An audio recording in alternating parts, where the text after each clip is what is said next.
पहली बार इतना बड़ा ठोस खाना देखकर छोटे शेर के बच्चे हैरान रह गए, लेकिन दो नर शावक हमेशा की तरह निडर थे। थोड़ी देर झिझकने के बाद मांस की खुशबू से आकर्षित होकर वे तेजी से खाने लगे। सिर्फ डरपोक काया आगे आने की हिम्मत नहीं कर पा रहा था, लेकिन हवा में फैली मांस की खुशबू आखिरकार उसके डर पर भारी पड़ गई। वह जैसे अपने आप ही धीरे धीरे उस शिकार के पास पहुंच गया। बस एक कौर चखा और फिर खुद को रोक नहीं पाया। इस तरह तीनों शावकों ने जन्म के बाद पहली बार मांस खाया। जैसे जैसे शाम होने लगी, तीनों खोए हुए शावक इधर उधर जाने से डरने लगे, लेकिन उनकी माँ अभी तक नहीं लौटी थी। मजबूर होकर उन्हें पहली रात बिना माँ के बितानी पड़ी। एक नई सुबह, एक नई शुरुआत। दक्षिण अफ्रीका के हरे भरे घास के मैदानों में शाकाहारी जानवर ठंडी सुबह का आनंद ले रहे थे। उन्हें क्या पता था कि मौत की नजर उन पर पड़ चुकी है। काया की माँ बहुत बदकिस्मत रही। पूरे दिन और रात में वह एक भी शिकार नहीं पकड़ पाई। आज सुबह उसका आखिरी मौका था। अगर वह सफल नहीं हुई तो उसे अपने तीनों बच्चों को छोड़ना पड़ सकता था। पहले वह झेबरा, हिरण और जंगली सुअर का शिकार करती थी, लेकिन इस बार उसने तेज रफ्तार वाले मृग को चुना, जो उसके लिए बहुत कठिन था। उसे हर हाल में शिकार करना था, उसे और करीब जाना था ताकि हमला सफल हो सके। लेकिन मृग बहुत सतर्क थे और पेड़ों पर बैठे बंदर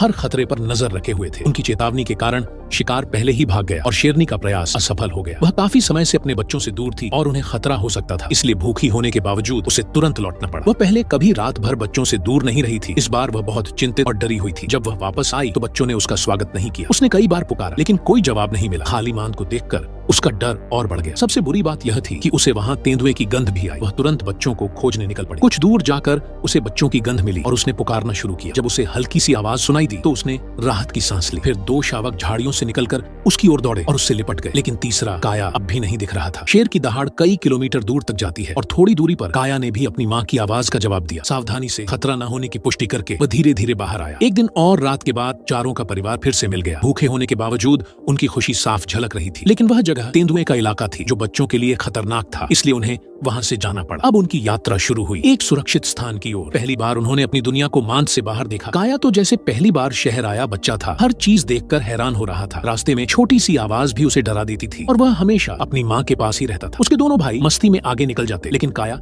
थक कर पीछे रह जाता, इसलिए माँ उसे कभी कभी उठा कर ले जाती थी। आगे रास्ते में एक और शेरनी मिली जो उनकी माँ की बहन थी। अब शिकार की संभावना बढ़ गई। दोनों शेरनियां साथ निकल पड़ी और बच्चे झाड़ियों में इंतजार करने लगे। इस बार ज्यादा देर नहीं लगी और माँ शिकार लेकर लौट आई। अब समय था बच्चों को नया भोजन देने का, लेकिन रास्ते में नदी आ गई। काया पानी से डर गया, खासकर वहाँ मौजूद दरियाई घोड़ों से। फिर से उसे माँ ने उठाकर पार कराया, जबकि उसके दोनों भाई खुद तैरकर पार हो गए। आखिरकार वे शिकार तक पहुँच गए और वहीं से शुरू हुआ वो दृश्य जहाँ 1 महीने के ये तीनों शावक पहली बार ठोस मांस खा रहे थे।